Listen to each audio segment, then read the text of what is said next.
There's an old joke in TCGs that 95% or more of the cards in the game are bad. And honestly, it's kind of true. But by bad, we don't necessarily mean that they're completely unplayable, but that for the most part, only about 5% or less of the cards actually see any play. And figuring out what those cards are going to be is a skill unto itself. Although some cards are just objectively very, very bad. I also often hear newer players talking about cards they think are good or amazing, only to find out that the cards they're talking about are actually not that great at all. So how do we evaluate cards in Disney Lorcana? How do we tell what's going to be sticking around for a long time and what's going to be in our bulk boxes for all time? Today we're going to be talking about that, and I'll show you how I personally evaluate cards. But before we get into it, I want to remind everyone to please like this video and subscribe to the Sorcerer's Hat for more Disney Lorcana content. I post brand new videos every Friday. Alright, time to break it down. Alright, before we begin, I want to put up a disclaimer that this is just how I think of card evaluation. You might disagree or have different methods and philosophies, and that's perfectly fine. Everything I talk about in this video is going to be my opinion, and while I think I have a pretty good grasp on what cards are going to be good, I'm not always correct, and that's also fine. Admitting we were wrong is how we grow. Anyway, how do we actually evaluate cards? Well, that's a really complicated question, but for me, it comes down to a number of factors that we can break down as a series of questions, with their own branching tree of questions. The main things I ask myself when I am looking at a card for the very first time are things like, what's the card cost? What ink color does it exist in? If it's a character, who is it? Is it inkable? What are the stats if it's a character? How much lore does the character have? Does it have any relevant keywords? What are the card types? What does the card actually do? Does this card fill a role in a meta deck? Does this card create or help validate a deck archetype that is not as good or hasn't seen any play, etc.? I could go on forever. There are a million questions that'll run through your head while looking at cards. Keep in mind, I'm not asking myself all of these things in a particular order, or some of them even at all, but it's going to depend on a card-by-card basis. Each of those questions not only have smaller, more granular questions that need to be asked as a follow-up, but they also influence each other to a certain degree.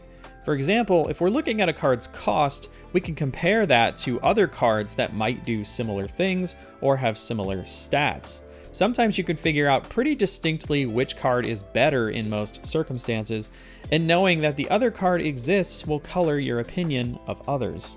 The amount of time you spend playing the game and thinking about it will also impact your opinions of cards.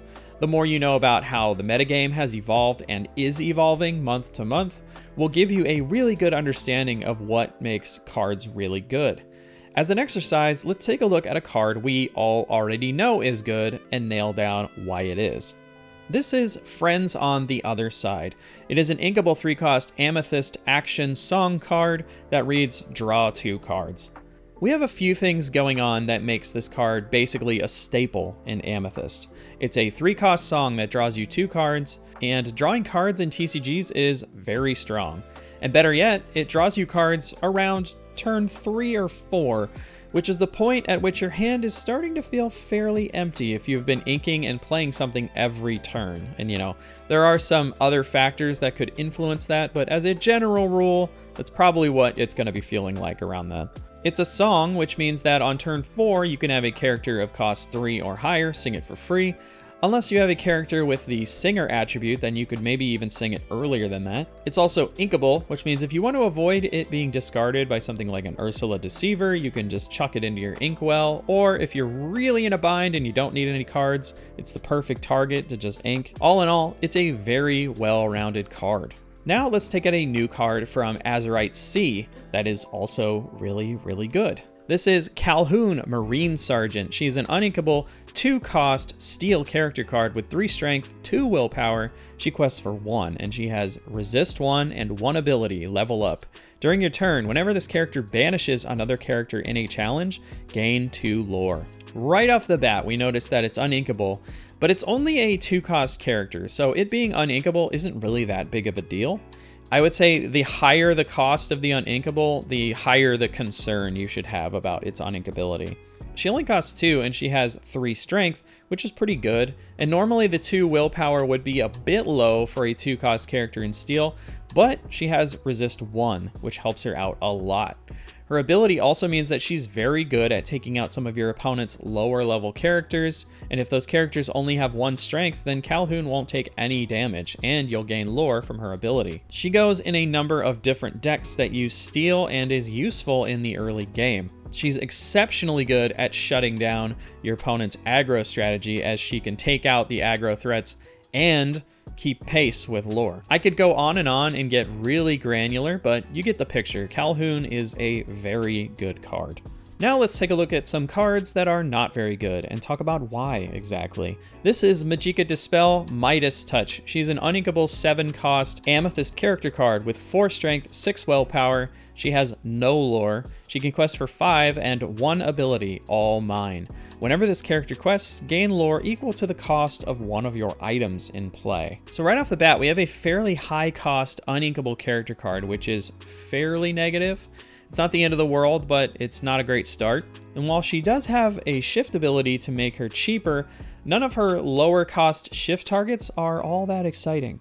She's an Amethyst, but she cares about items, which isn't something Amethyst cards generally care about. She has no lore, and she requires items in play to gain lore, which means not only do you have to jump through the hoop of trying to pay her cost up front for the most part, but you'll need to have items in play to even get lore. While there are items in all ink colors, most of the really good ones exist in Sapphire, so that means she could really only thrive in something like an item-based blurple list.